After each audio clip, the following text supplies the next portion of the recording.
Boa noite, meus patrão e minhas patroas. Boa noite, meus campeão e minhas campeã.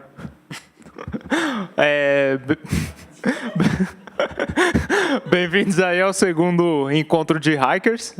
Hoje a gente vai ter um papel aqui bastante coadjuvante, eu e o Gustavo. Então vamos aí, vamos começar. Comecemos. Boa noite, gente. Aqui é o cronograma de hoje, do nosso segundo encontro de Hikers. A gente vai começar, enfim, a gente começou com um coffee saudável de sempre, para a galera trocar uma ideia e tal. Agora, não...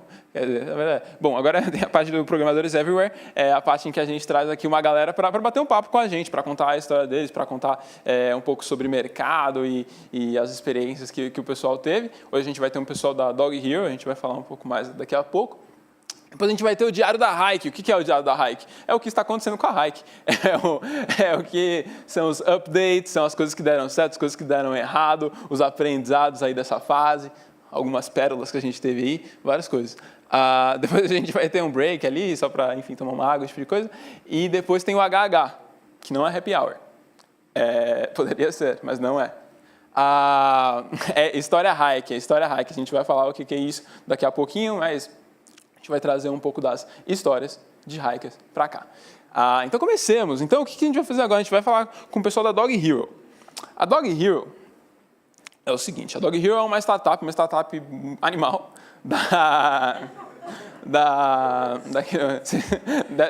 deve ter muito trocadilho, deve encher o saco, deve nem ter graça já. Então a Dog Hero é uma startup que basicamente conecta a gente que tem... Que pode ficar com cachorro, com gente que precisa deixar esses cachorros com alguém. Acho que é tipo um Airbnb aí de cachorro, se eu estiver falando besteira e tal, se for uma explicação muito simplista, daqui a pouco vão me corrigir. Mas, enfim, então a gente tem duas pessoas da Dog Hero hoje. Tem uma pessoa que cuida de UX Design lá, e uma pessoa que é engenheira de software. O que aconteceu foi que a gente estava tendo uma sessão de dúvidas, e aí alguém comentou sobre UX Design na nossa sessão de dúvidas online, e aí o pessoal ficou meio pilhadão, o pessoal ficou animado com a ideia de UX Design, o pessoal queria saber mais, a gente sentiu isso, e a gente falou, acho que vai ser legal trazer um pessoal da Dog Hero, que eu acho que eles podem falar um pouco sobre isso daí. Enfim, a Dog Hero é um jeito muito bacana, que combina muito bem com a nossa missão 1, né? Que era construir a landing page para adotar dogs, para adotar cachorros, então combinava muito bem. Então, eu vou chamar aqui agora, então, o Gustavo Parisini e o Gustavo Romito. Somos todos Gustavos, 3 Gustavos, teremos 3 Gustavos em palco, porque assim fica fácil, porque na hora que você falar Gustavo, os 3 vão te dar atenção.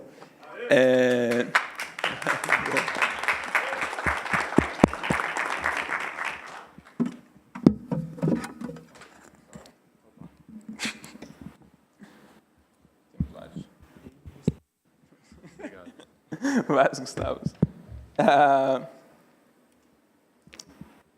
Bate-papo com... Vocês se chamam assim mesmo de doguerreiros? Ou não? Na verdade é dogueiros. A gente não bota 2 R's. Isso, os dogueiros. Eu falei que era dogueiro. Doguerreiros parece uma coisa, né, tipo assim, você tem que batalhar, né? É mais dogueiros. Entendi. Falha nossa aí, então.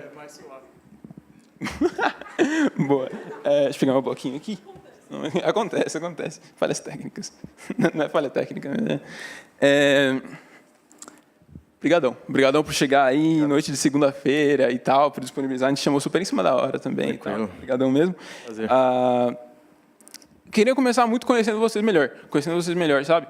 Tentando entender um pouco da história de vocês, como é que vocês foram parar nesse mundo. Aí, o mundo da tecnologia, o mundo do design, se você já nasceu programando, se você já nasceu criando produtos, ou se não, se teve influência de alguém, enfim. Queria entender um pouco da história de como vocês foram parar onde vocês estão hoje aí. Quer começar? Com certeza não nasci fazendo produto, mas eu acho que, como vários designers, o desenho, acho que a parte mais estética da coisa era o que me chamava a atenção. A minha formação é em publicidade e propaganda. Eu me formei lá pelos idos de 2001, então já tem um bom tempo isso.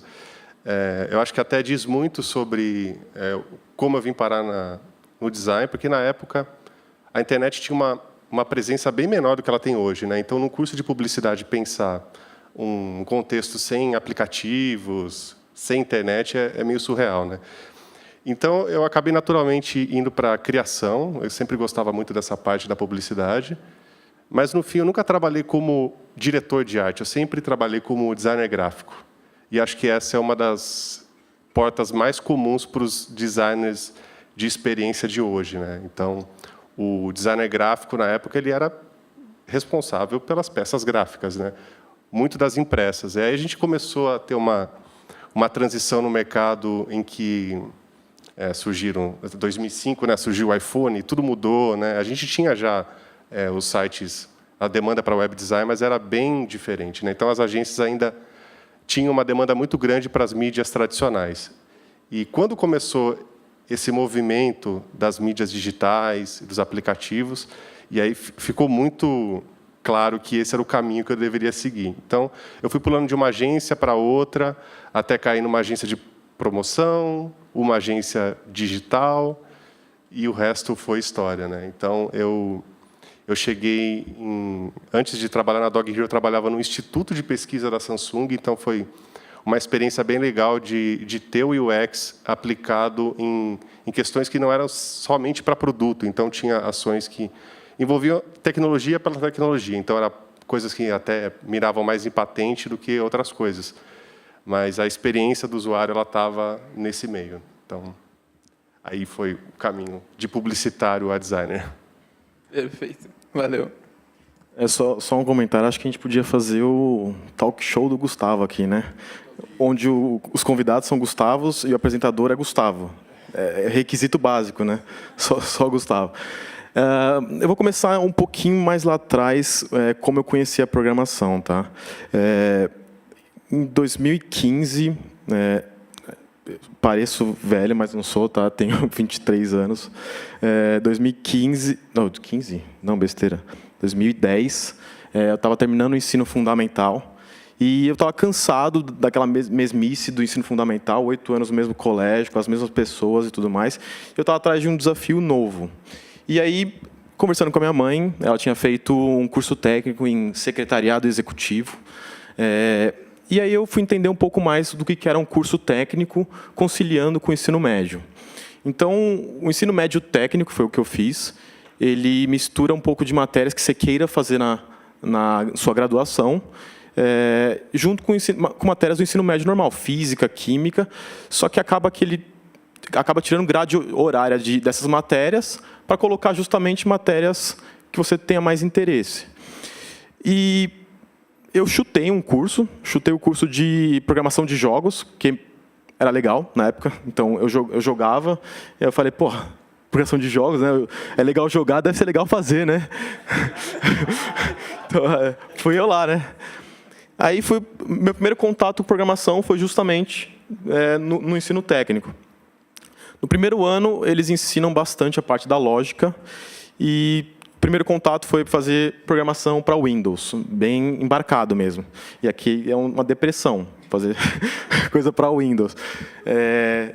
E aí, na época, estava surgindo essa vibe de iPod Touch, já tinha passado o iPhone.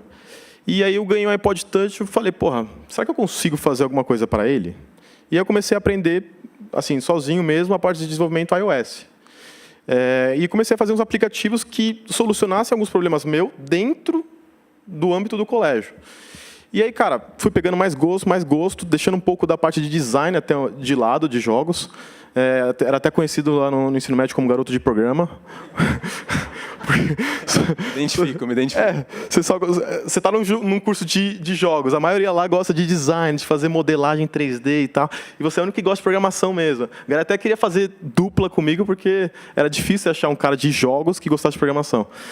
E aí, cara, entreguei meu TCC, consegui fazer um cursinho junto com o ensino médio para compensar as matérias que eu não tive. E entrei no curso de computação na USP. E logo no primeiro ano decidi que eu não queria ficar parado, queria mercado de trabalho. Fui atrás do mercado de trabalho justamente no que eu tinha maior conhecimento, que era o desenvolvimento iOS. e comecei justamente numa empresa de terceirização de software. Então, que é uma rotina puxada para cacete, onde você tem prazo, você tem gestor te cobrando, porque tem cliente em cima dele. E foi um puto aprendizado para mim, sabe?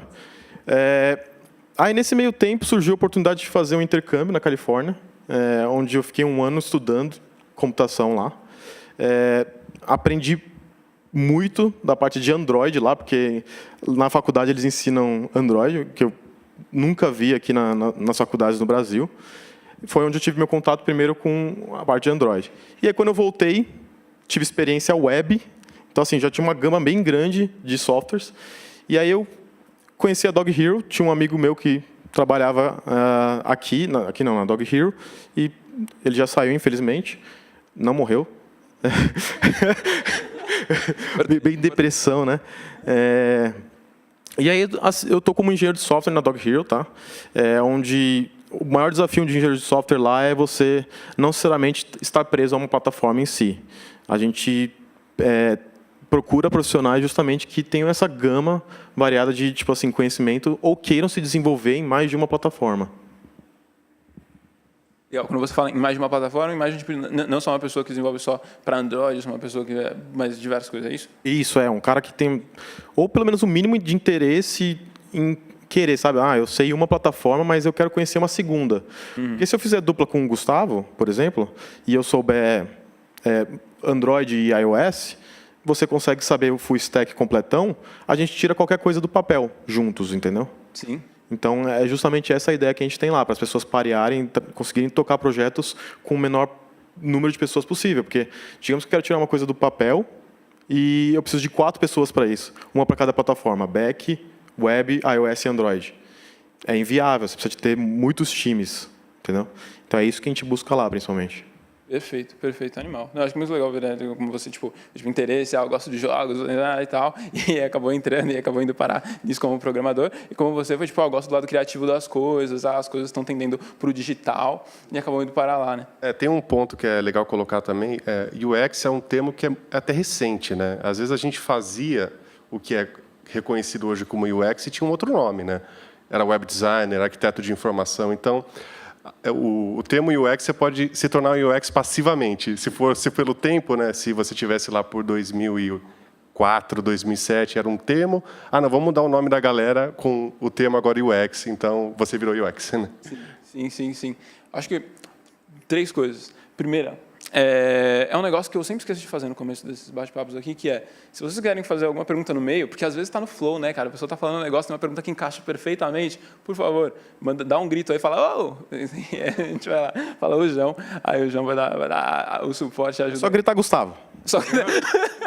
Não vai faltar atenção. Acho que a segunda coisa, outra coisa que a gente esquece de fazer é mudar as câmeras. Por quê? Porque na hora que sair a gravação vai sair muito mais legal se a tela não ficar dividida, mas se ela ficar no stage. Olha só que bonito, vai aparecer assim na gravação. Olha só. Já viu? Né? Tecnologia é outra coisa. A terceira... É engraçado que funciona, o Google Campus funciona, porque na maioria dos lugares você coloca o cabo, não vai, você aperta o botão para o stage, vai lá para o fundo, sei lá, a câmera... Mas que dá certo. A terceira coisa que eu queria perguntar é a seguinte, você começou a comentar agora, né, do que é o UX Design e tal, né, que foi um negócio que surgiu agora. Se pudesse falar um pouco, cara, do que é isso, eu acho que não tem uma resposta certa para isso, mas do seu entendimento aí, para a gente ter uma noção do que é. Esse é um tema bem,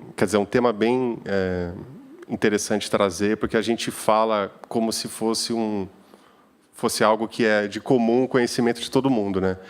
E na verdade, o UX, se eu fosse traduzir bem de forma simples isso, seria o que quer dizer em português, seria experiência do usuário, é isso, né? Se você for traduzir ao pé da letra, o U é de user e o X é de experience.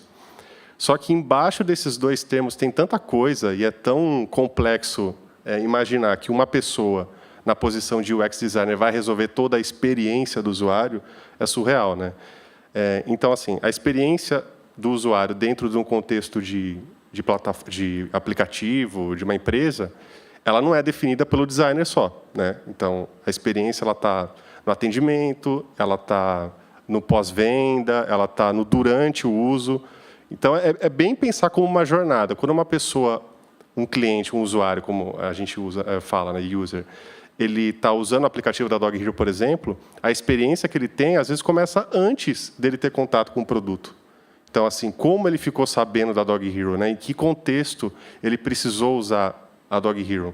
E continua depois que ele passa, sei lá, o cachorro dele, ele pega o cachorro de volta e está em casa e não está usando o aplicativo.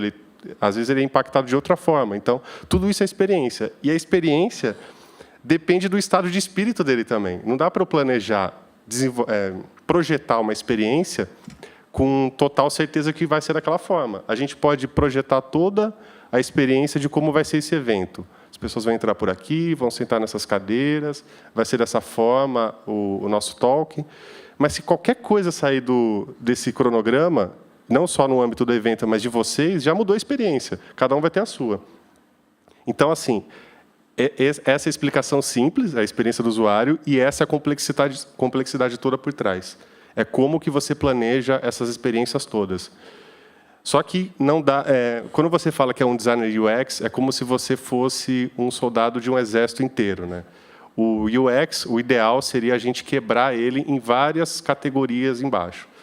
Dá para pensar o UX, o design UX, como um grande guarda-chuva.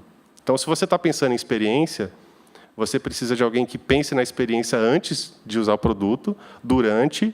Só que, focando no durante, né, que tem mais a ver com tecnologia, que é o app, no caso, né, tem o designer visual, que é alguém que está pensando na aparência, tem o arquiteto de informação, que define quais informações que vão ter lá.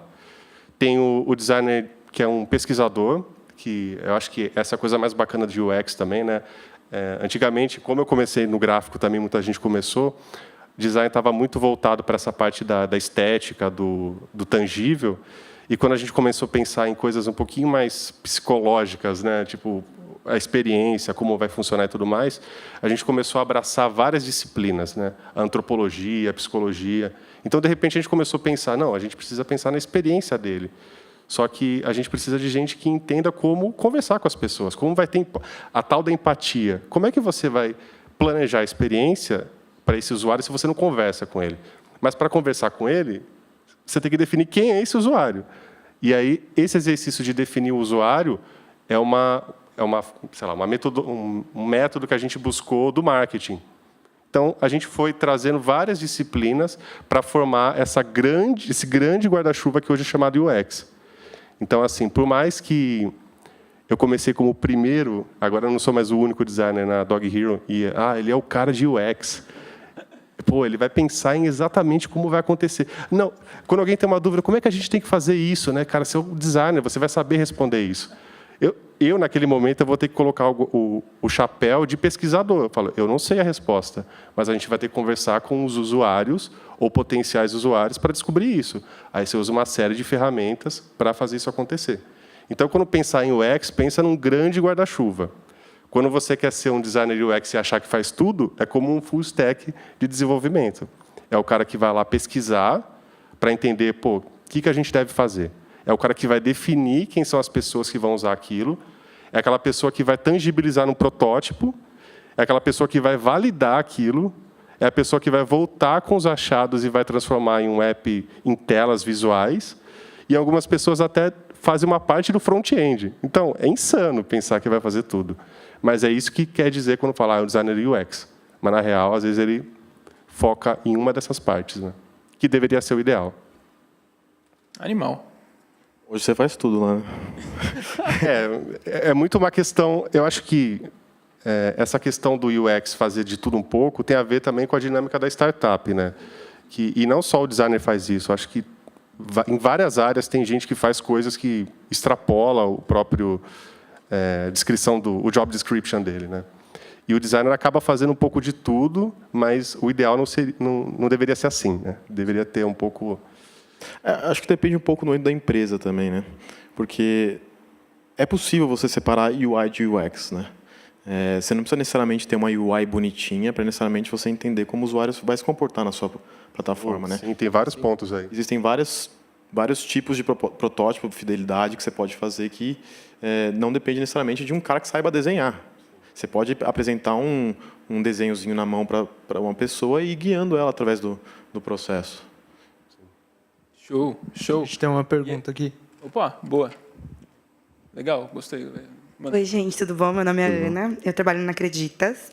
Ah, legal. E a gente tem UX lá, né? Só que eu não sei se eu entendi muito bem como é que funciona, porque na minha cabeça é assim, você projeta tudo pro consumidor, que é o cliente, também para as pessoas que trabalham lá, mas aí tem um final, tipo, acabamos, entregamos, o cliente está satisfeito, nós estamos satisfeitos, acabou o trabalho do UX aí. Como é que funciona esse ciclo? Essa é uma ótima pergunta e tem muito a ver com a natureza. É quase, sabe aquele papo do Lean Startup, de construir, iterar e ficar rodando? O ciclo, que não tem fim, ele tem tudo a ver com o design. Quando trazem aquele termo design thinking, que é bem buzzword agora, né? Ele tem muito a ver com isso. É um processo e ele é um processo contínuo. Então, são 4 fases. Você poderia até definir dessa forma, bem simplista, né? Você precisa primeiro entender, e isso quer dizer explorar, tipo, esse problema que eu estou resolvendo é um problema de verdade, vai a campo, conversa. Aí você tem uma parte de sintetizar e ter clareza de tudo que você aprendeu. Aí você começa a fase de ideação, começa a prototipar depois de tudo que você aprendeu e implementa. Entre esse implementar, descobrir, aí você pode ficar rodando, porque imagina que você aprendeu algo, Acreditas, por exemplo, a gente está querendo fazer tal coisa, uma parte de financiamento, sei lá, qualquer coisa assim. Aí vocês vão a campo conversar com as pessoas, ou chama para o escritório, faz teste de usabilidade, o que for, mas coleta informação das pessoas. Aí vocês têm alguma luz, não, a gente deve fazer dessa forma. Aí vão lá, fazem protótipo, valida, não, acho que esse é o caminho. Lança e não funciona. Porque, assim, de novo, a experiência depende de um monte de coisa. Às vezes não funciona. Aí vocês vão lá e vão aprender por que não funcionou. E volta para o rascunho e fica nesse ciclo. E é eterno, porque você, assim como a empresa sempre tem metas de crescimento, sempre tem coisas para desenvolver. Imagina um ciclo de produto, né, igual o celular. Todo ano tem um novo. Toda vez tem um ciclo de descobrir, explorar, testar e fica nessa. Não tem fim. Não tem fim. Isso é muito emblemático dessa fase do design. Antigamente tinha uma visão do designer muito artesão. O cara era quase um artista. Ele sentava sozinho, tinha uma ideia. É isso, gente. Acabou, não gosto. Não. Tá, vocês não entendem de design. Eu falei, é isso. E, na real, o designer, quem trabalha com UX é mais um facilitador na história. Ele não precisa ser o cara que executa, mas ele tem que saber que ele precisa passar por esses passos, né? Ele tem que facilitar isso acontecer. Respondi?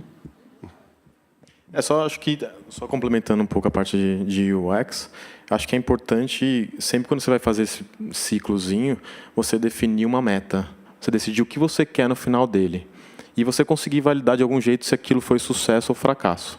Para justamente você conseguir voltar e falar assim, o que a gente precisa melhorar, o que a gente pode melhorar, o que a gente pode fazer diferente para conseguir justamente o sucesso. Entendeu?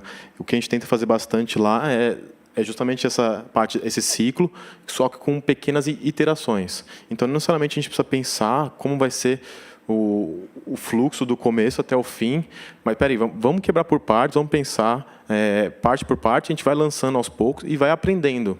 Então, nada melhor do que você aprender do que você botar na mão de muita gente.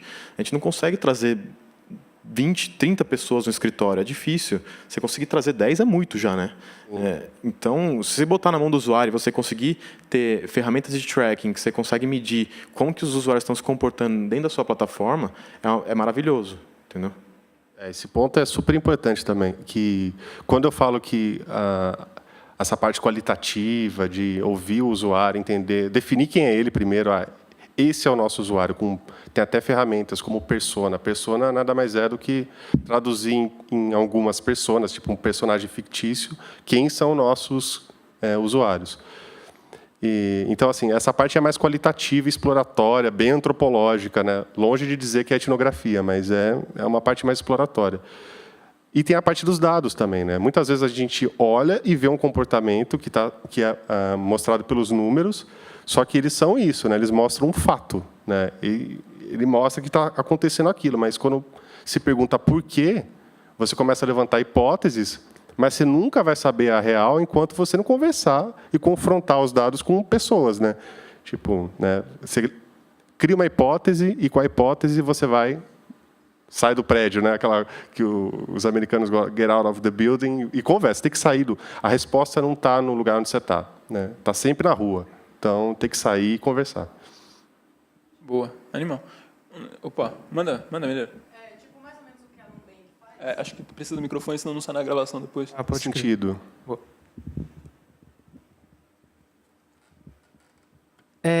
Tipo, eu sou Alexandre. E eu tirei um cartão da Nubank recentemente. Tipo, isso que vocês estão explicando é mais ou menos o que a Nubank faz? Porque, tipo, ela é diferente dos outros cartões. Você se sente todo especialzinho, tipo, quando você recebe aquela coisa com adesivos, tudo bonitinho. É mais ou menos o que vocês estão... Dá para colocar como exemplo, assim, imaginando, fazendo uma engenharia reversa, como é que eles chegaram nessa jornada de onboarding, né? Você virou um cliente Nubank e chegou várias coisas que você não esperava de um banco ou de um cartão. Eles tiveram que parar e pensar e questionar como é que é hoje, né? Como é que os outros bancos fazem. Daí eles vão e perguntam, tipo, de alguma forma eles confrontam isso com as pessoas. É isso que você espera? Não sei se foi assim que eles levantaram, né? Mas eles devem ter levantado hipóteses que o jeito que os bancos fazem hoje não é bacana, ou passa uma imagem errada ou ruim. E eles queriam ser tudo menos banco, pelo menos percepção de um banco chato. Então, o que a gente pode fazer para reforçar essa imagem, esse conceito de uma empresa, uma fintech, né, que tem uma outra pegada, a gente vai tratar você diferente, né? Então, de novo, o UX é isso também, né? Tem gente que fala design de serviço, que acaba explodindo esse conceito, né? Que eu estou projetando o serviço. O que é projetar o serviço? É pensar, de novo, o antes, como o cara vai chegar no Nubank, o durante, quando ele baixar o app, o que vai acontecer ali, quais são os pontos de contato que eu vou saber que eu estou usando no Nubank, e depois, como é que eu dou assistência para ele, qual o tom de voz que eu vou conversar com essa pessoa. Então, tudo isso foi projetado, né? Alguém pensou, prototipou, né? Você pode prototipar até um chat, né? Chama algumas pessoas, faz de conta que você está conversando com alguém. Joga nem que seja um WhatsApp e testa. Você acha que isso tem cara de banco falando com você? Eu acho super legal. Daí... Maravilhoso, obrigado. Eu acho que nos dois casos, né, corrija se eu estiver errado, mas tanto no banco tradicional quanto nos bancos moderninhos, com cartão moderninho tipo do Nubank, você tem uma experiência. E o negócio é se a experiência é uma experiência incrível, que você se sente bem, que você se sente importante, ou uma experiência que você, tipo, me deram um cartão, chegou um cartão aí, mas não... Primeiro você tem que ter o básico. Eu não vou lembrar os termos, né, mas é igual, vou fazer um hotel incrível e não tem banheiro no quarto. Né? Tipo, você pode pensar na experiência mais sensacional, mas se não tiver o básico, não adianta, a experiência já morreu, né? Então, eles têm que primeiro chegar no baseline, né, no básico, e a partir daquilo aqui que a gente pode fazer para ter o aha moment, que eles gostam tanto de falar. Né? Nossa, esse é um serviço Nubank, né? Sim, sim.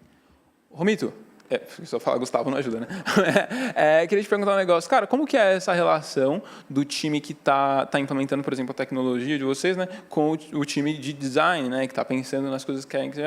acontece muitas vezes, tipo, você gastou um tempo gigantesco no negócio, que pensaram e tal, só que aí no final acabou não sendo usado. Você fala, mas como assim? Acabou não sendo usado? Como que acontece essa conversa? Como que acontecem esses ciclos e tal? Sabe como que é essa relação aí? Sim, legal. Bom, lá na empresa especificamente, tá? A gente tenta trazer a parte de tecnologia bem próxima da área de produto. Então, a gente não deixa simplesmente a área de tecnologia como uma área funcional de, tipo assim, implementa isso aqui e ponto final. A gente traz tecnologia desde o começo, lá na parte de concepção, junto com o produto. Idealmente, já participei de entrevistas de usuário junto com o Guguinha, vi os sofrimentos que o cliente estava passando ali na hora. E isso é super importante para você, na hora que você está programando, mesmo você entender o que o seu usuário vai passar na pele quando ele for usar seu aplicativo. A gente até participou de uma experiência muito legal no Google, um workshop de 2 dias, onde eles deram uma palestrinha. Qual é o nome do cara que evangelizou o Design Sprint? Nelson, né? Não, o Nelson é o cara do Contabilizei, não. O cara que criou o Design Sprint. Sim. um cara do Google, esqueci o nome dele agora. Ele trabalha na Google Ventures. O K, o sobrenome. É meio estranho. E ele criou esse formato, ele tomou como base o Design Thinking, chamado Design Sprint, que é justamente você deixar numa sala um cara de negócios, um cara de produto, um cara de tecnologia. Ele tem umas regrinhas e essas pessoas, a missão delas é saírem de lá com um protótipo a ser implementado. Acho que até você vai saber explicar um pouquinho melhor essa parte do Design Sprint, mas já aconteceu, quer dizer, nunca aconteceu de eu desenvolver uma coisa e essa coisa não for para o ar. Ela sempre vai para o ar. Ela pode fracassar, mas ela vai para o ar, porque aquilo é a nossa hipótese do que é o melhor para o usuário. Entendeu? Então, eu estou constantemente em contato com o Guga, por exemplo. Ele pede sugestões, opiniões. O que você acha disso aqui? Como que eu posso fazer isso de um jeito que seja fácil para você implementar, inclusive?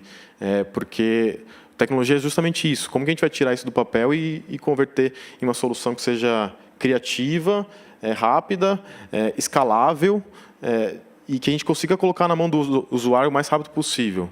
Não necessariamente precisa ter enfeite, bastante enfeite, sabe?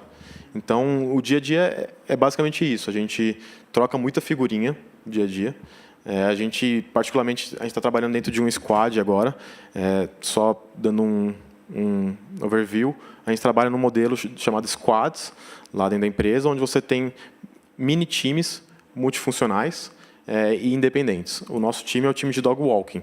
Então, a gente está tocando um serviço novo agora em São Paulo. Então, a Dog Hero está deixando de ser um hotelzinho para cachorros e está virando um hub de serviços. Então, não é mais só hospedagem, a gente está virando passeios para cachorro também. E o Guga, ele vem aí desde de outubro idealizando isso, e no final do processo a gente entrou junto para ver como que a gente podia tirar aquilo do papel, e a gente diariamente vê como a gente pode melhorar a experiência do usuário e tornar a vida de tecnologia fácil também.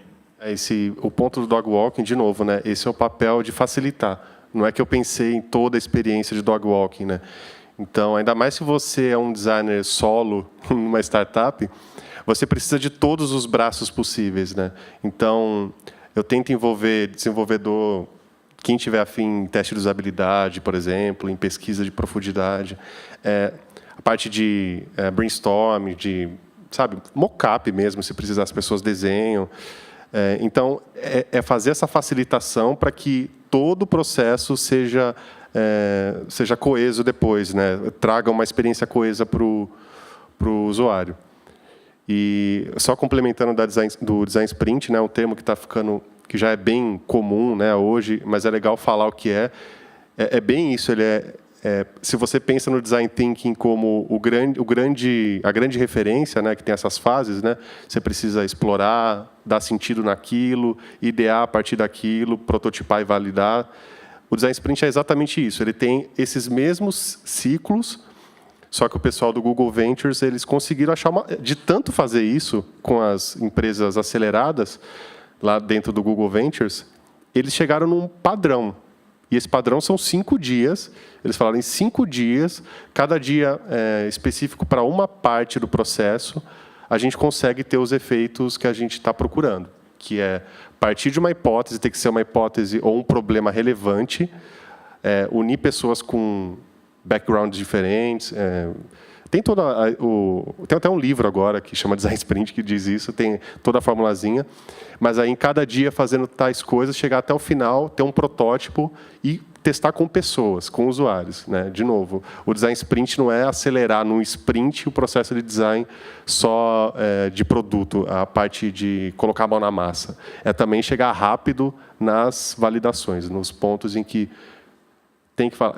Tudo se resume à tal da empatia, né? Você precisa, porque tem gente que fala que faz design, que é designer, mas na verdade está fazendo só o X da coisa, né? Tirou o U, né? Não fala com ninguém, fica lá, tive uma ideia maravilhosa. Enquanto alguém não vê aquilo, uma pessoa não dá o seu feedback, ou mesmo lançar e testar dessa forma, né? Validar no ar, né? Em produção.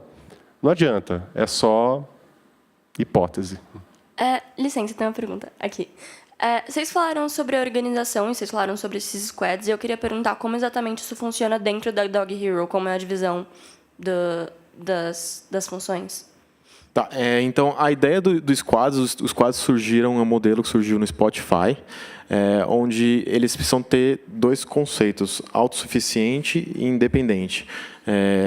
Ou seja, ele precisa ter dentro dele a questão de programação, ele precisa ter dentro dele, design precisa ter dentro dele.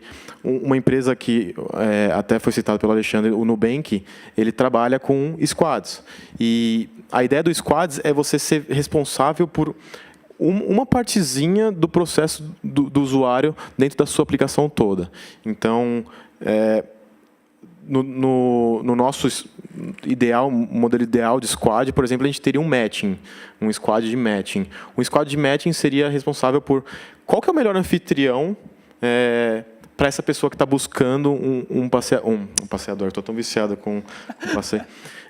Qual que é o melhor anfitrião para a pessoa que está buscando uma hospedagem para o cãozinho dela? Então, seria um time inteiro só para pensar nisso, entendeu? E dentro dele você tem todas as especialidades.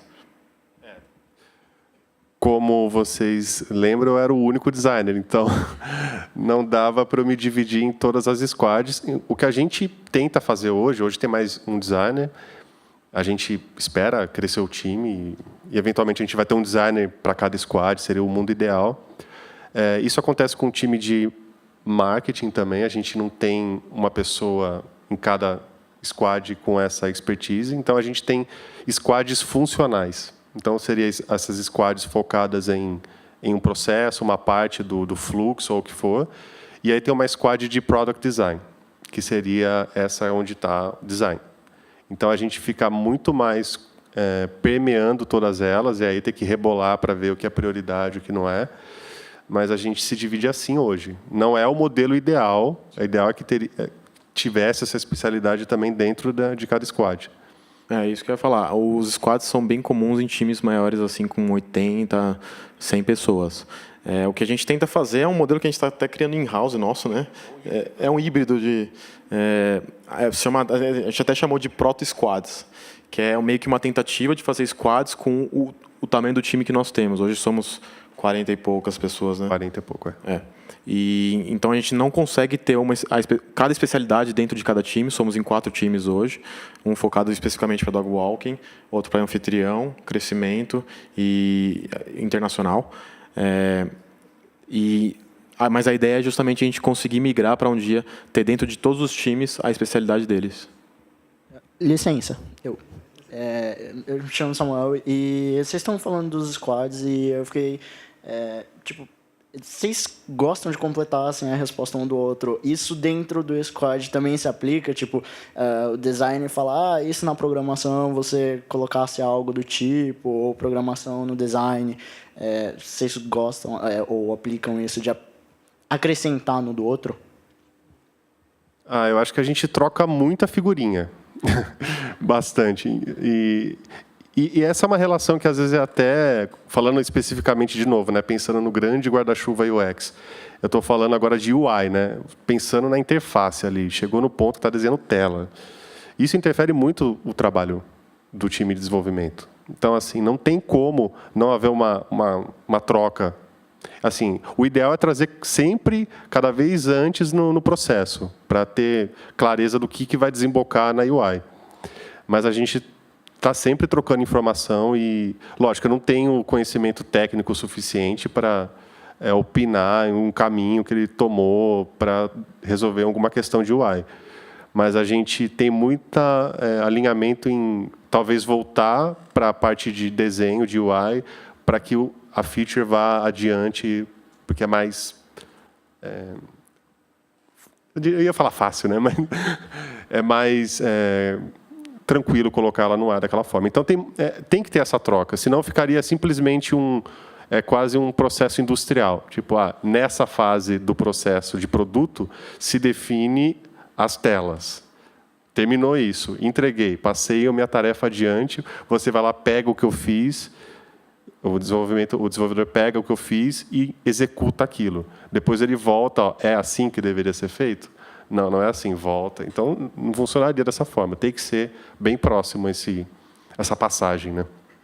Eu acho super importante essa troca de figurinhas que a gente faz todo dia, justamente porque às vezes eu sei um jeito de implementar mais fácil que talvez o Guguinha não saiba, que eu falo, Guguinha, se você fizer desse jeito vai ser mais fácil para mim, você vai tornar o meu trabalho mais fácil.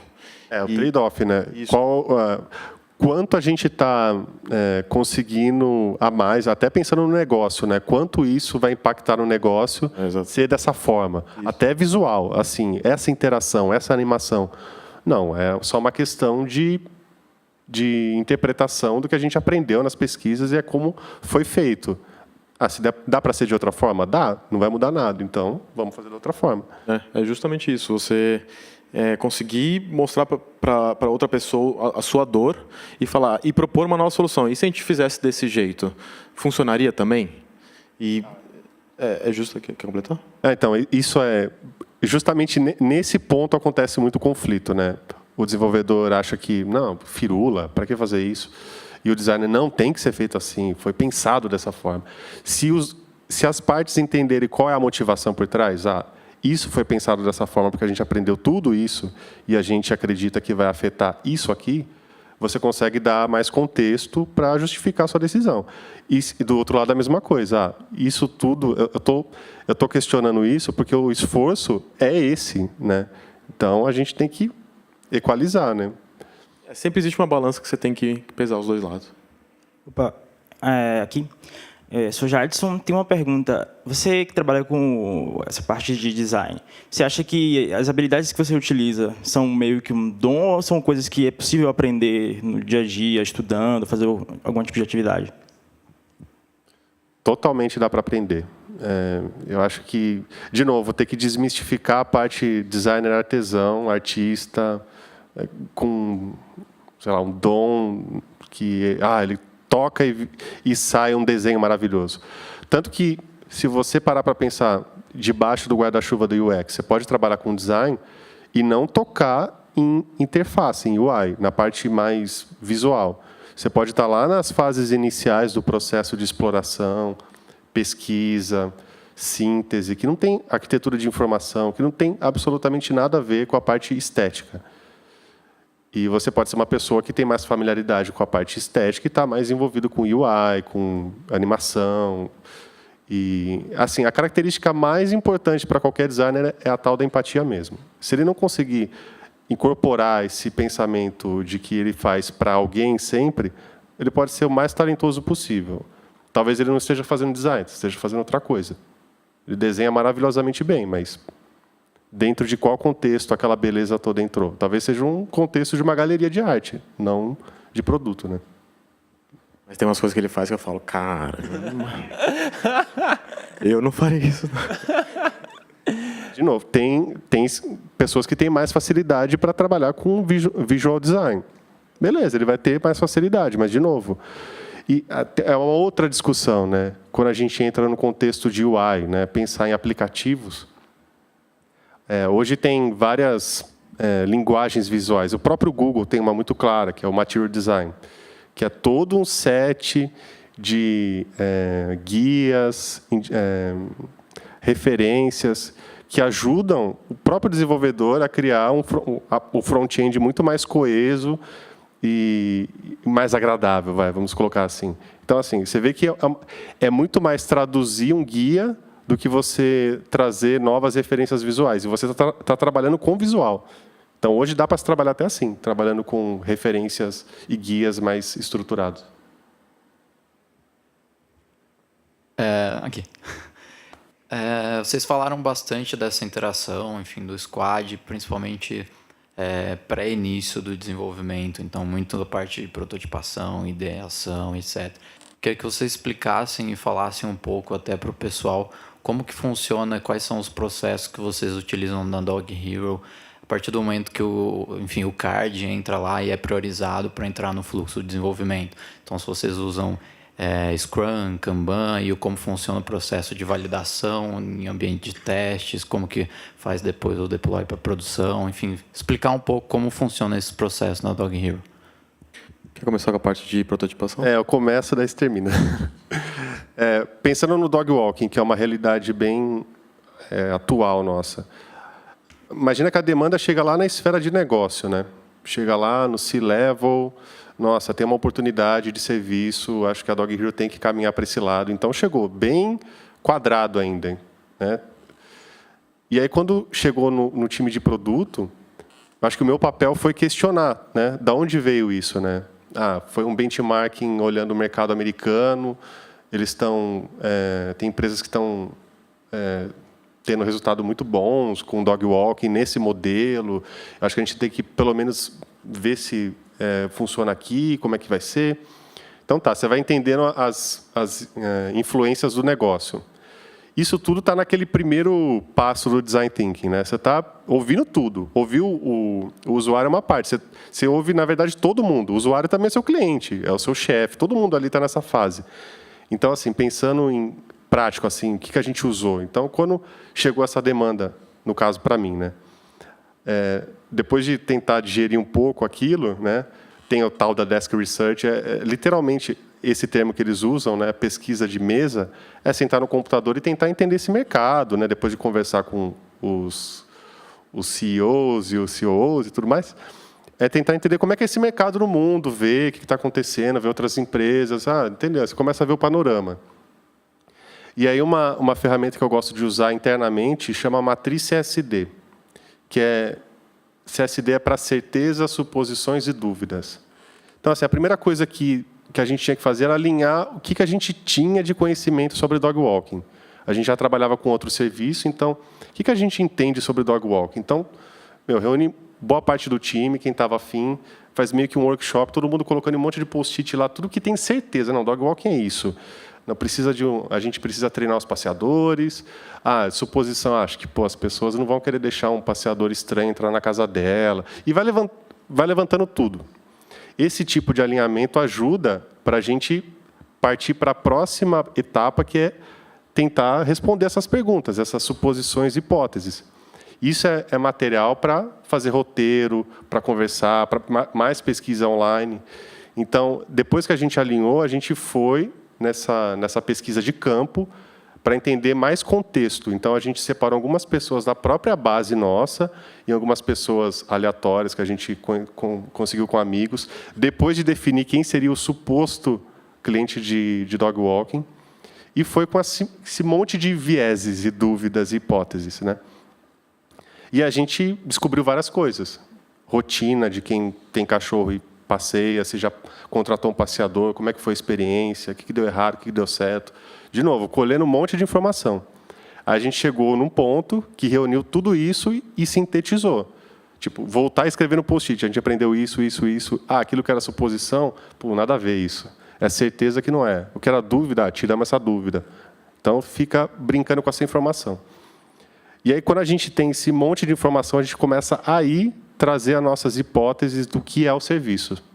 E aí começa brainstorm, rabisco, e levanta, pode ser isso, pode ser aquilo, até chegar num primeiro protótipo. Eu acho que tem essa cara o serviço. Vai funcionar assim. A gente faz uma jornada também. A jornada é literalmente uma timeline. Tipo, ele vai pedir, vai fazer isso, vai entregar o cachorro para o passeador vai devolver, vai receber e-mail, sabe? Vai pirando no que está acontecendo numa linha do tempo. E aí volta a conversar com as pessoas, só que agora com o suporte de um protótipo. E aí, acelerando um pouco o processo, a gente volta, aprende. Aí é o ciclo, né? É uma merda, ninguém entendeu nada isso. Volta, faz outro. Até chegar numa parte que, beleza, a gente aposta que esse é um bom MVP, como a galera gosta de falar, ou um beta, o que for, né? Esse é o mínimo que a gente consegue fazer em cima dessa ideia para testar em vida, né? E aí tem a parte de começar a organizar as tarefas. E lembrando que, ao máximo, os desenvolvedores já viram muito dessas coisas. Não é, o que é isso? Nunca vi isso antes. Vamos implementar isso aqui. Até porque Dog Walk a gente tinha uma demanda para botar no ar rapidamente para a gente poder aprender. Então, 3 meses esse gente- processo. Vocês pensaram em 3, né? E a gente tirou do papel mesmo em 2 semanas, né? Então a gente conseguiu implementar toda a parte do dog walk em 2 semanas. Então a gente foi para uma sala, se fechou lá, 2 devs, um design e War Room. War Room, que a gente chama de War Room. Você chega, você vai para lá, você fica isolado do mundo. Então são 2 semanas que você fica lá realmente focado para você conseguir entregar. Não é saudável fazer sempre isso, mas quando você precisa quando você precisa de agilidade, é uma técnica boa. Mas que nem o Guga falou, a gente vem desde o começo, a parte de software, desde o começo junto com ele. Participei da matriz CSD, alguns testes de usabilidade, para entender qual que era o problema, porque um engenheiro de software nada mais é do que um solucionador de problemas também. Então, ele tem que saber qual que é o problema, conseguir discutir soluções para ele, antecipar alguns problemas que possam acontecer no futuro e implementar. Bem ou mal, do final do dia, ele vai estar lá codando com um som no máximo, vai ser ele que vai tirar do papel. E a gente deixa os times se organizarem de um jeito bem livre. Dog walking, por exemplo, o squad dog walk, a gente se organiza num modelo meio híbrido. A gente faz um kanbanzão, mas com uma planning de tipo assim, essas tarefas aqui que a gente tem para fazer, esses 5 cards aqui, a gente consegue entregar em 2 semanas? Consegue, a gente faz umas estimativas pelo conhecimento que a gente tem. Acho que dá para entregar em 2 semanas. Então, eu sei que daqui 2 semanas eu vou ter isso aqui tudo pronto, esses 5 cards, entendeu? Mas é super on demand. Chega a necessidade, a gente bota a filinha lá de to do, doing, done, e é isso. E na Dog Hero a gente tem uma cultura bem grande de continuous delivery. Então, como que eu posso quebrar o escopo para eu poder lançar uma versão que eu já possa testar? Então, todo mundo lá tem acesso para fazer deploy. Todo mundo consegue subir aplicativo, todo mundo consegue subir o back-end, é bem livre. Então, é deploy todo dia, toda hora, não existe data, não existe horário, bem, vamos lançar. Legal. Tenho mais uma pergunta aqui, nosso tempo está acabando, então vou abrir para ela e aí a gente vai para a próxima etapa, tá? Boa. Boa noite, tudo bom? Meu nome é Henrique e eu só queria fazer 2 perguntas rápidas. Então, a primeira, por exemplo, vocês comentaram muito de entrevista, de perguntar para as pessoas e tal. E como que isso acontece um pouco mais na prática e, digamos assim, uma maneira um pouco mais profissional e que empresas de fato usam? Por exemplo, você vê direto o pessoal lá no Face. Gente, me ajuda com o TCC, daí tem lá um SurveyMonkey, ou se não um Forms, sem ofensa, galera, né, que vocês usaram bastante, mas... mas, enfim, assim, como que isso, na hora de uma empresa mesmo, pegar informação valiosa? Porque muitas vezes o pessoal responde muito rápido esses Forms, ou não coloca direto a informação essencial. Enfim, esse é o primeiro ponto. E o segundo ponto é, uma vez que vocês começam a analisar e estudar depois que lançou um produto, para ver que métricas vocês usam para saber se, bom, beleza, isso aqui foi bem sucedido, isso aqui foi mal sucedido, precisamos voltar para o laboratório, sei lá, para uma sessão de ideias e repensar isso. Como vocês medem essa, digamos assim, se é bem sucedido ou não? Valeu. Acho que você conduz muito mais entrevistas, né? Assim, só a parte de engenheiro de software, eu sou muito mais espectador, tá? O Google, ele conduz muito com a pessoa do lado e eu tento ao máximo absorver o que a pessoa está fazendo, observando, fazendo anotações e tudo mais. Mas o Google aqui... É que hoje é uma coisa boa, né? Se popularizou as técnicas de pesquisa, a gente tem muita ferramenta, muita coisa gratuita. Mas, realmente, é o método que você usa na hora que você precisa dele, né? Por exemplo, um formulário online. Ele tem um valor incrível, mas nem tudo se responde com formulário online. Você vai ter números, né? Porque você não vai saber. Assim, para dar um exemplo prático, né, de como a gente usa um formulário, por exemplo, e como que a gente conduz a partir daí. A gente gosta muito de usar formulário como forma de captação de pessoas para conversar. Então, a gente evita fazer... colocar no ar um formulário longo, sabe, extenso, com várias perguntas abertas, a pessoa tendo que escrever a vida ali. Mas a gente mais quer encontrar um perfil, né? Algumas respostas-chave para a gente ir conversar com ela depois. Então, a gente tem sorte de ter uma base bem significativa de clientes já, e possíveis clientes, né, que fizeram sign-up na nossa plataforma, mas ainda não fecharam com a gente. Então, a gente olha muito para ela. Anfitriões nem se fala, porque eles são super engajados. Eles, sempre que a gente precisa, a gente até está tentando formatar um programa de beta testers, sabe? Eles estarem mais próximos, aquela galera que está afim de participar mesmo. Então, tem várias formas de você engajar quem já está perto de você. E quem está no mundão tem as técnicas de jogar no Facebook, que é a mais comum, né? Mas é um tiro de canhão. Se você vai dar um tiro de canhão, você tem que ter em mente isso. Você vai ter uma baixa taxa de resposta e você tem que ter bem claro que você não vai ter todas as respostas ali. Mas você pode ter um primeiro caminho para se aprofundar numa segunda conversa. Não tem nada melhor do que colocar algumas perguntas e...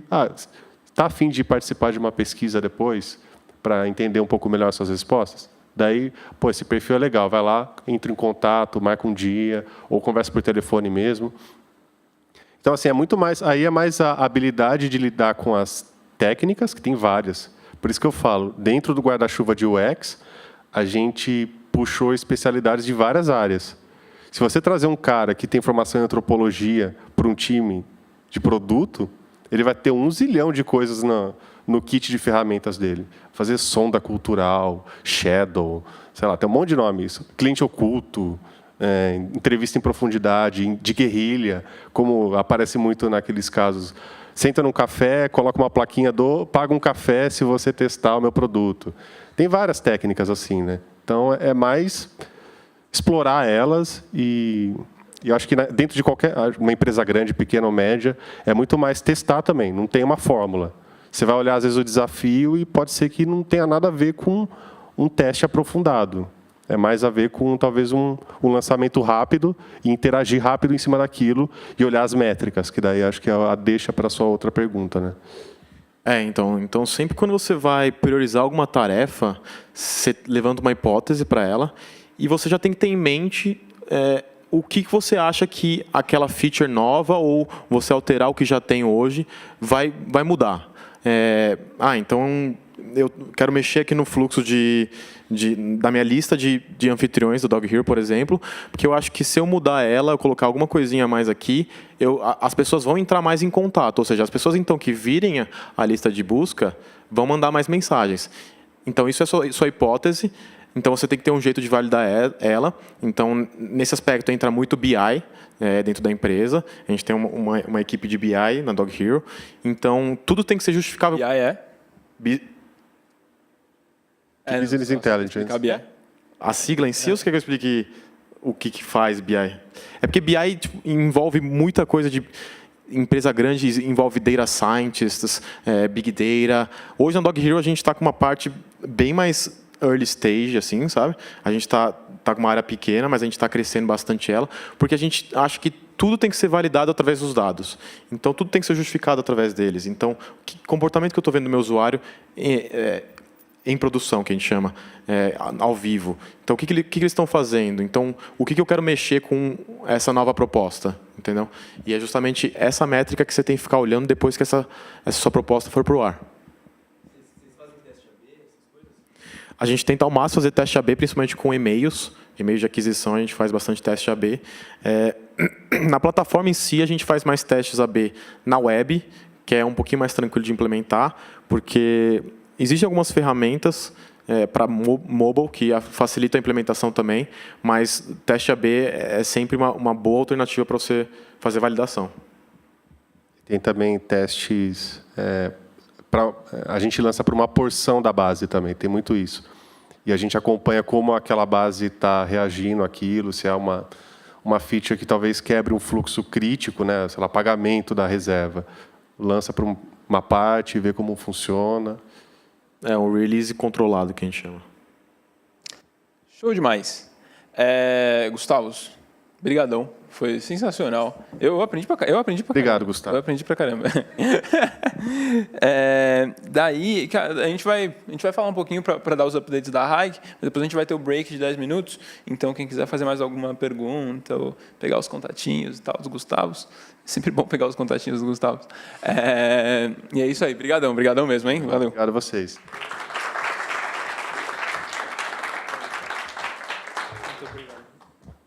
Obrigado. Para engordar mais ainda.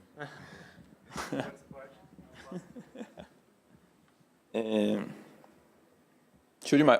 Gostei que a galera fez bastante pergunta no meio, assim, eu acho que fluiu bem esse negócio de ter interação no meio. Aqui, deixa eu ver, a gente tá certo aqui nas luzes. Tá certo. Tá certo. Você acha que precisa? Não, não precisa assim, né? Diário da Hike.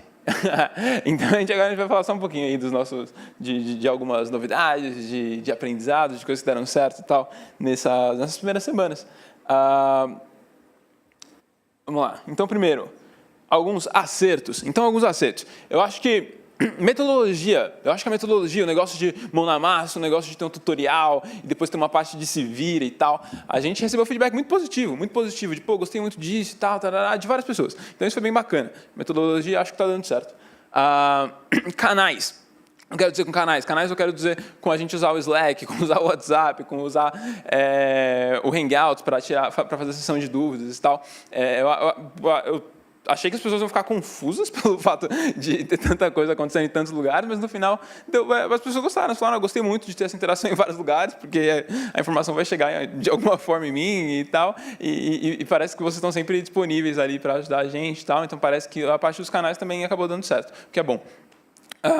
E aquele número ali, o 9.71, que no nosso formulário final, que vocês tinham que preencher para dar feedback para a gente e tal, tinha uma pergunta que era de 0 a 10, quanto que você indicaria a Hike para algum amigo ou amiga que queira aprender a programar, e a média foi 9.71, o que é bom, sempre dá para melhorar, mas é bom. Então, acho que isso daí, acho que aqui é um exemplo aí de uma coisa que uma pessoa falou, como tem que ligar. Se ligar, a bunda fica legal. Esse daqui foi um dos feedbacks, né, foi uma das mensagens aí, uma pessoa falou, cara, você não tem noção do que animar material tal, nem almocei, comecei às 10 da manhã, então na frente do computador até agora. Mano, olha a hora que a pessoa mandou isso, cara. Isso era um domingo, eu acho, então, bom,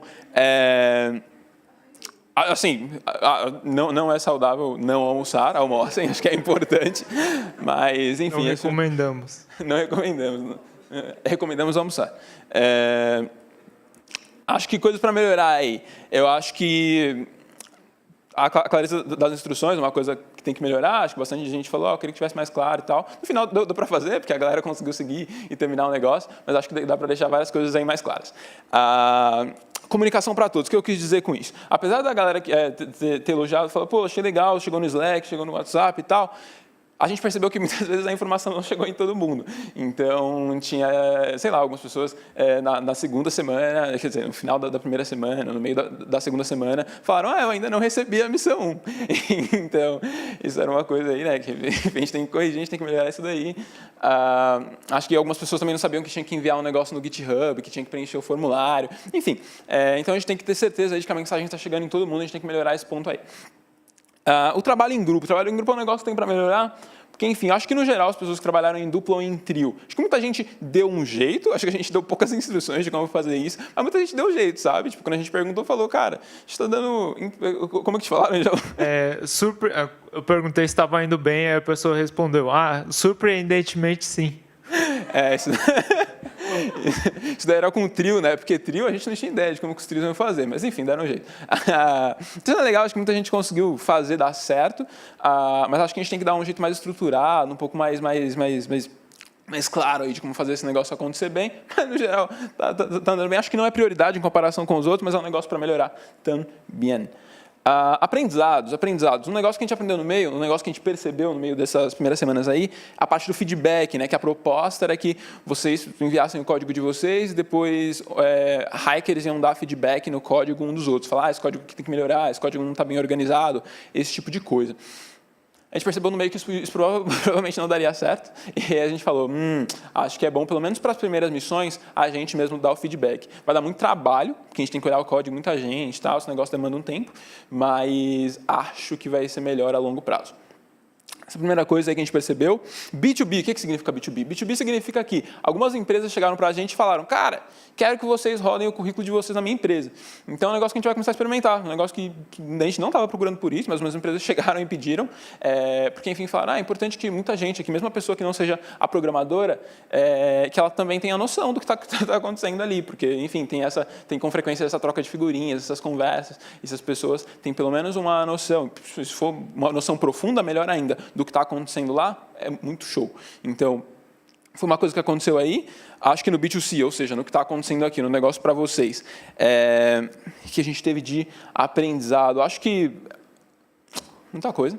Uma coisa que não tinha ficado clara no primeiro encontro, porque a gente não tinha claro, foi um negócio que falaram, o negócio não ficou claro, queria entender melhor como isso vai acontecer, foi a parte de pagamento, de preço, esse tipo de coisa. Né? Então, hoje, a gente queria deixar um pouquinho mais claro, porque as coisas estão um pouco mais claras, que é o seguinte, acho que primeiro de tudo, a gente consegue agora ter uma dimensão de preço, uma ordem de grandeza de preço, porque a gente parou para pesquisar melhor. A gente parou para pegar, por exemplo, preços de escola de inglês, preços de curso online, preços de bootcamps, de oficinas de programação e tal. E a gente, enfim, tentou juntar vários desses valores para ter uma noção de mercado, criar um valor aí.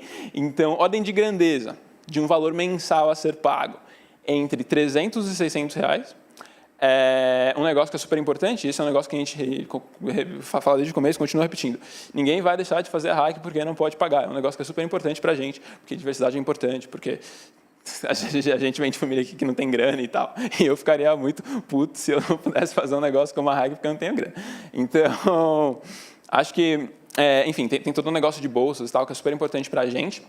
Basicamente, a dinâmica que a gente está pensando para fazer esse negócio acontecer, para acontecer certo, é a seguinte. Para uma pessoa receber bolsa da gente, é super simples, ela só vai ter que escrever, tipo, ela vai ter que fazer uma declaração de renda e tal, assinar esse tipo de coisa, enfim, para a gente ter... Enfim, é um esforço que corta muita gente, porque muita gente tem preguiça de fazer isso. Então, você sabe que a pessoa preguiçosa não vai estar aqui. Isso é bom. E a segunda coisa é ter um comprometimento de doação de horas para a Hike. O que isso significa? Quando você estiver na missão 5, você vai poder ajudar a galera que está na missão 1, porque você já sabe pra caramba. E não dá para eu, o João e o Arthur cuidar de tudo que acontece no grupo do Slack, no grupo do WhatsApp, quando a gente estiver com 100 mil pessoas na Hike, certo? E aí o que acontece a gente faz com que... A intenção é que bolsistas doem horas para fazer esse negócio acontecer bem. Faz sentido? Legal? Um pouquinho mais claro aí as coisas? Então, mais ou menos essa é a ideia do que a gente tem para fazer aí. A outra coisa que a gente entendeu também é que a gente precisa ser flexível em vários sentidos. Não, João, tem que ser vamos lá. Não, essa daqui não vai... Desculpa. Passei a bola para o João, mas na verdade era minha. Outra mensagem. Alguém falou para a gente, Gu, tem como fazer uma coisa que não seja de cachorrinhos? Aí eu falei, tem. Tem, por quê? E a pessoa falou, não, eu estou com umas ideias aqui, eu quero ser ousada, eu quero fazer uns negócios diferentes. Aí eu falei, não, tranquilo. A pessoa perguntou, né? Eu posso fazer um projeto que não seja de cachorrinhos? Eu falei, tranquilo, manda aí pra gente, usa aquele como base, como inspiração, monta aí o seu.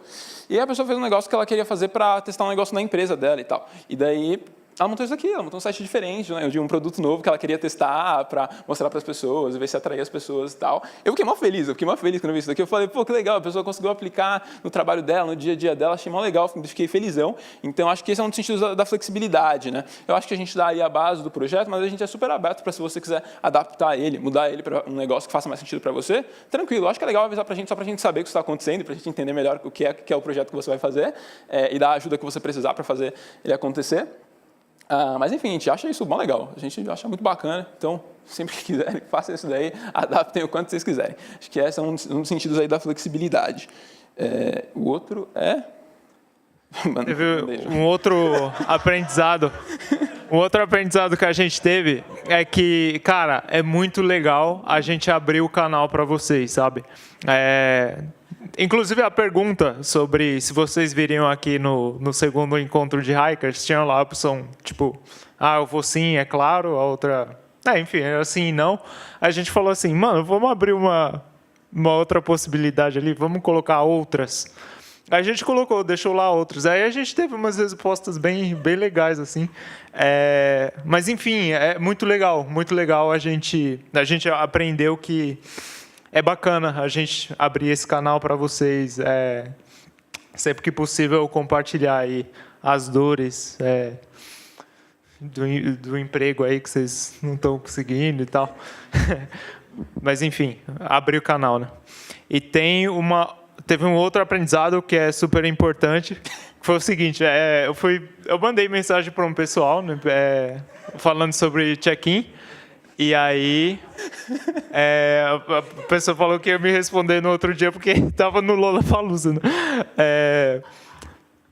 Enfim, o aprendizado disso. Vocês têm outras necessidades, vocês têm outras demandas da vida, vocês têm outros rolês para dar. E é muito importante que a gente entenda isso e que consiga conciliar o máximo possível um produto com que vocês consigam trabalhar bem e, ao mesmo tempo, conseguir atender as demandas da vida e tal. Então, pensando nisso, a gente está reestruturando aí a forma como vocês vão fazer a entrega. Porque muita gente, entre ontem à noite e hoje, avisaram a gente que não conseguiram entregar, né, e só que falaram, por favor, eu quero ficar na hike e tal. Então, bom, vamos lá. A gente não tem estruturado ainda como que vai ser isso, mas a gente está pensando em como a gente vai fazer para, a pessoa que não conseguir entregar no prazo tá dentro da hike e tal, continuar com os benefícios, e a pessoa que consegue entregar no prazo e tal, então fazer esse equilíbrio, né? Quando as coisas estiverem mais claras, a gente passa para vocês. Enfim, aqui a gente tenta ser o máximo transparente possível. Exato. Acho que o negócio aí é que a gente tem que ser justo com quem entrega as coisas no prazo, mas não perder quem por alguma razão não pôde fazer e tal, sabe? Enfim, chegou um monte de gente, sabe? A galera mandou vídeo, a galera mandou e-mail, mandou um monte de mensagem. Enfim, eu quero continuar e tal, não sei o quê. Então a gente falou, cara, a gente tem que dar algum jeito de conseguir. Porque, enfim, foi bem legal porque a gente não sabia se as pessoas que não tinham acabado só não queriam fazer, ou se elas queriam muito, mas, enfim, não deu tempo, esse tipo de coisa. Então, enfim, a gente está pensando aí em jeitos de conseguir equilibrar essas coisas todas aí. Ao mesmo tempo, eu acho que, por exemplo, é importante que a gente tenha prazos de entrega. Eu, por exemplo, nunca consegui terminar um curso online porque não tem prazo, eu podia fazer em qualquer momento e acabava nunca fazendo. Então, a gente acha que é importante ter prazos também. Enfim, tem uma série de coisas aí que a gente tem que equilibrar. Enfim, esses são aí os nossos updates. Agora a gente vai ter o nosso break de 10 minutos. Então, ir no banheiro, tomar uma água, alongar, pegar os contatos dos Gustavos, etc. Daqui a pouco a gente vem com História de um Hiker.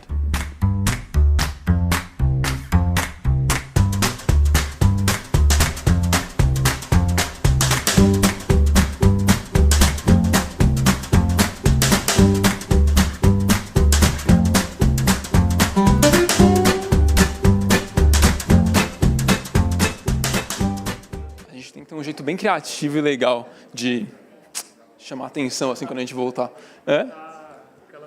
Cantar funk? Pode ser. Pode ser? Tem aquela música lá, bom dia para quem é de bom dia. Boa noite. Voltamos. Seguinte, o que aconteceu? A hike tem um monte de gente legal. A hike é muito legal, tem muita gente legal e diferente. Tem gente de tudo quanto é tipo de todo lugar aqui, o que é muito legal. Foi aquela pegada lá de ser diverso e tal. A gente pegou gente de todo tipo, cara. Isso é muito legal. Só que a gente falou, cara, a gente está sempre pensando, né, como é que a gente consegue criar formas de a galera se conhecer melhor e esse tipo de coisa e tal. É por isso que a gente faz o coffee no começo, é por isso que a gente faz esse break e esse tipo de coisa, sabe? E a gente falou, tem um negócio legal que a gente pode fazer, que é tipo uns TED Talks. Então, todo encontro, o que a gente vai tentar fazer agora é trazer um hiker para esse hiker contar a história. Quer dizer, alguma história. A gente prefere que seja alguma coisa relacionada à história dessa pessoa e tal, mas pode ser também se a pessoa entende de uma coisa que ela quer, se ela tem um conhecimento que ela quer muito compartilhar com a comunidade hacker, pode ser isso também. Enfim, na verdade, pode ser qualquer coisa. Então, hoje a gente vai fazer o primeiro Histórias Hiker, o primeiro capítulo, o primeiro episódio da jornada Histórias Hiker. Então, a gente vai chamar aí o Jadson, o incrível Jadson, o Jadson zica demais, uma salva de palmas aí pro Jadson, que topou a responsa aí de fazer o primeiro Histórias Hiker. Boa noite, galera. Como o Gustavo falou, meu nome é Jadson. E, bem, eu fiquei responsável por fazer o primeiro, né? Então, baita responsabilidade aí. Podemos começar? Então, eu vou falar um pouco para vocês como as oportunidades elas foram importantes na minha vida. Mas antes de falar das oportunidades em si, quais oportunidades eu vivenciei, o que eu tive na minha vida, quero falar um pouco das pessoas que me influenciaram muito nesse processo. A começar, desde muito jovem, eu tive sempre o apoio dos meus pais. Minha mãe, ela sempre me incentivou muito a estudar, e ela me colocou na escola quando eu tinha 2 anos de idade. Ela me ensinou a ler quando eu tinha 3 e a escrever quando eu tinha 4. Ao centro ali, você consegue ver uma foto minha lendo gibis, bem jovem, outra indo para a escola e tal. Então, minha mãe dizia que eu ficava o tempo todo lendo e tudo mais. E isso foi muito importante na minha formação, me ajudou a mandar muito bem na escola. Da minha mãe eu recebi muito disso, de estude, sempre mande bem na escola e tudo mais. Já do meu pai, houve sempre um incentivo no sentido da importância do trabalho, sabe? Ele sempre me incentivou a olhar para o trabalho duro e ver valor nisso. E baseado nessas lições, inspirado no exemplo do meu pai, aos 10 anos eu procurei um trabalho na oficina mecânica, trabalhei como ajudante de mecânico por um tempo. E durante o meu ensino fundamental teve um ponto de virada. O que foi esse ponto de virada?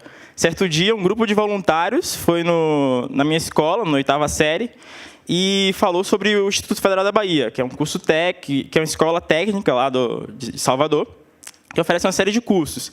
Como eu já estava trabalhando na parte de mecânica, ajudando o mecânico, fazendo trabalho com mecânica, eu disse, por que não fazer um curso de mecânica industrial? E foi exatamente isso que eu fiz. Me candidatei para o IFBA, Campo Salvador, um processo seletivo bem difícil, e passei no curso técnico de mecânica. Um curso de 4 anos e, bem, esse é o grupo que eu mais vivia, né? A gente se chamava a elite e tal, bem presunçoso. Mas, assim, o IFBA foi crucial na minha vida e eu vou falar um pouco mais por quê. A começar, foi no IFBA que eu tive a primeira história de engajamento. Eu participei do Grêmio Estudantil. Você consegue me ver mais ao centro da primeira foto e ao canto direito da segunda. E, assim, além de representar os estudantes nas questões da escola, perante a diretoria e questões acadêmicas de modo geral, eu tive a oportunidade de, através do Grêmio Estudantil, representar o Campo Salvador, Instituto Federal da Bahia, em 2 eventos nacionais. Um deles foi o Congresso Nacional da UBS, que aconteceu em BH, em 2013, e o outro foi o Congresso Nacional da FENET, que é uma entidade de estudantes de escolas técnicas, que aconteceu em Brasília, em 2014. Assim, essas oportunidades me fizeram crescer em estima perante os professores, e aí eu fui convidado para participar de um projeto que é basicamente o carro-chefe do IFBA Campo Salvador. Tanto que, quando o ministro da Educação foi lá, foi o primeiro projeto que os caras apresentaram ao ministro, que é o projeto Licuri. Não sei se vocês conhecem, mas Licuri ele é uma amêndoa do semiárido baiano. Algumas comunidades do semiárido elas utilizam essa amêndoa em alguns períodos do ano como fonte de renda. E o projeto Licuri é um projeto do Campo Salvador que ajuda essas comunidades com expertise no sentido de desenvolver tecnologia social. Então, meu campus, como tese de mestrado, um professor do departamento de mecânica fez uma máquina e aperfeiçoou essa máquina para ajudar essas pessoas a quebrarem o coco do licuri, que antes era uma tarefa bastante degradante, que era feita à mão e tudo mais. E era uma coisa que os pais não queriam que os filhos tivessem esse tipo de atividade. Era uma coisa que era mal vista. E, a partir da entrada desse projeto nessas comunidades, foi criada assim, uma cooperativa, eles construíram essa máquina. E meu papel no projeto era dar manutenção nessas máquinas, do projeto Licuri. Além disso, eu tive a oportunidade de representar o projeto em 2 grandes eventos. Um deles foi a FENAGRO, que é uma feira de agronegócios que acontece na Bahia. E o outro foi o Fórum Mundial de Educação. Para vocês terem ideia, o projeto é tão carro-chefe da instituição que no Fórum Mundial de Educação, esse era o projeto representante da escola. E aí, todo esse engajamento, todas essas atividades... acabei pulando um pouco outra coisa, mas... Além dessa parte mais social, de trabalho voluntário, de engajamento político, também desenvolvi no Instituto Federal um lado mais artístico. Esse era para ser um vídeo, mas acabou que não rodou. Então, eu quero mostrar umas imagens minhas ganhando os prêmios de literatura. eu descobri essa veia poética quando eu estava no Instituto e consegui 2 prêmios, um pela Secretaria de Educação e outro pelo campus. Então, foi uma baita experiência também. E todas essas atividades e dinâmicas acabaram que construíram em mim um perfil que foi interessante para uma série de outras oportunidades que foram aparecendo. Eu não sabia que eu estava construindo isso e fui fazendo as coisas mais por osmose, porque eu gostava, ou então por um convite, por afinidade. Mas, no fim das contas, acabou que eu fui construindo os pré-requisitos para uma série de programas. E um dos programas foi o Jovens Embaixadores. Os Jovens Embaixadores, ele é uma iniciativa da Embaixada Americana no Brasil, que seleciona jovens de baixa renda, de escolas públicas, para um intercâmbio de 3 semanas nos Estados Unidos, em que a gente aprende sobre liderança, voluntariado, sobre trabalho em equipe, como organizar projetos, como criar projetos, como tocar projetos. E, assim, são 50 jovens fantásticos, uma galera muito boa mesmo. A gente teve a oportunidade de conhecer uma série de cidades nos Estados Unidos. Eu tive a oportunidade de conhecer Washington, D.C. e Tulsa, em Oklahoma. E, além dos workshops, tem a parte bem legal também, que é conhecer os centros históricos, os pontos turísticos. Então, a gente teve a oportunidade de conhecer a Casa Branca, o Lincoln Memorial. Também a gente teve uma série de workshops, uma série de empresas. Foi uma baita experiência e ajudou também a desenvolver meu inglês. Acabou que uma experiência puxou a outra. E nesse mesmo período, eu acabei me candidatando também para um programa de intercâmbio do Instituto Federal da Bahia, Campus Salvador, que era uma visita técnica a montadoras de automóveis na Alemanha. Nesse intercâmbio foram selecionados cerca de 10 estudantes do Campus Salvador para conhecer as linhas de montagem da Mercedes, da Porsche, da BMW e da Volkswagen. Tudo isso num período muito rápido, então, assim, pode parecer que, nossa, já você fez vários intercâmbios, então você já vinha fazendo muita coisa, se preparando para isso, mas, como eu disse, foi tudo meio que por osmose e tudo meio tardio também para mim.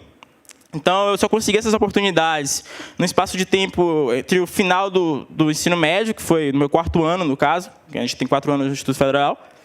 E, como tudo estava acontecendo muito rápido, eu comecei a olhar, poxa, teve uma série de oportunidades que eu acabei deixando passar porque eu não conhecia elas. Nesse período também foi quando eu conheci um pouco da história do Gustavo, da Geórgia, da Tabata Amaral, de uma série de pessoas fantásticas. Eu pensei, caramba, essa galera faz muita coisa boa. É uma galera que tem um background um pouco parecido com o meu. Então, e estuda em universidade nos Estados Unidos. Então, poxa, o que essa galera fez para conseguir isso? E aí eu comecei a pesquisar bastante e descobri um programa chamado Oportunidades Acadêmicas. Ele é um programa do Departamento de Estado que dá suporte a estudantes através da rede Education USA para que eles se candidatem para a universidade nos Estados Unidos. Assim, quando você vê as histórias de sucesso desse pessoal que passou nos Estados Unidos, você fica, pô, muito bom, fantástico. Só que, assim, os textos da Fundação Estudar e de outras séries de reportagens não contam a carga emocional que esse processo tem, dos desafios que estão ali envolvidos, do choro, da agonia, das provas e tudo mais. Mas, assim, apesar de ter sido um processo muito difícil, cheio de emoções, foi fantástico estar num grupo de tanta gente boa. Então, tem gente que foi para Harvard, MIT, Stanford, uma galera muito boa mesmo. E eu me senti bem lisonjeado de estar no meio dessa galera. Assim, o que... deixa eu ver. E acabou que não deu certo no meu application, não rolou. Apliquei para algumas universidades, acabei sendo rejeitado. Juntei os cacos, de novo com o apoio da família. E agora estou escrevendo os próximos capítulos dessa história. Sou estudante de engenharia mecânica no INSPER e estou me preparando agora para tentar um mestrado lá fora. No canto esquerdo tem uma foto minha depois do trote, né? E na direita a gente tem uma foto com o cara que financia a nossa bolsa para os estudantes de engenharia mecânica, que é o Marcel Teles. Por fim, eu queria só deixar uma contribuição para vocês, que é o seguinte. na minha história, pode parecer que eu fiz muita coisa, e muita coisa eu fiz por conta própria e tudo mais, mas não tem nada disso. Eu tive muito apoio. Para vir para o ISPA, eu tive muito apoio. Para passar em oportunidades acadêmicas, para passar nos Jovens Embaixadores. Em todos os processos que eu tive muito apoio. E, nesse sentido, isso me fez criar um certo sentimento, tanto alumni, um tanto também de dar de volta aquilo que eu recebi. E eu tento fazer isso através das redes sociais, que é o meio mais fácil de me comunicar com as pessoas. Então, tem uma plataforma no Facebook, também um site, o Inspirasonho, que é de uma alumni também dos Jovens Embaixadores, a Larissa. E eu me candidatei para ser um dos embaixadores da plataforma lá na Bahia. Fiz uma série de atividades, divulguei muitas oportunidades, incentivei a galera, fiz workshops e tudo mais. Essa é uma das formas que eu encontrei de dar um pouco de volta àquilo que eu consegui. E um outro grupo que eu participo, que é fantástico, é uma comunidade de pessoas que são fora de série, no Facebook, chamado Mentoring Young Talents Brasil. Lá a gente divulga oportunidades, a gente conversa, a gente se apoia em várias candidaturas. E por que eu estou mostrando isso para vocês? Porque, como o Gustavo falou, na proposta de tornar a Hike para os bolsistas uma atividade também complementar, eu acho que vocês têm que desenvolver isso mesmo que não existisse a exigência, sabe? Tudo que vocês aprenderem aqui são ferramentas muito poderosas que vocês podem utilizar para fazer uma série de projetos. Eu espero ver muitos projetos bons vindos de vocês e eu espero também poder contribuir de alguma forma com isso. Então, o que eu quero passar para vocês usem esses conhecimentos que vocês estão adquirindo aqui para ajudar outras pessoas, para ajudar projetos e para fazer coisas bem legais. Muito obrigado.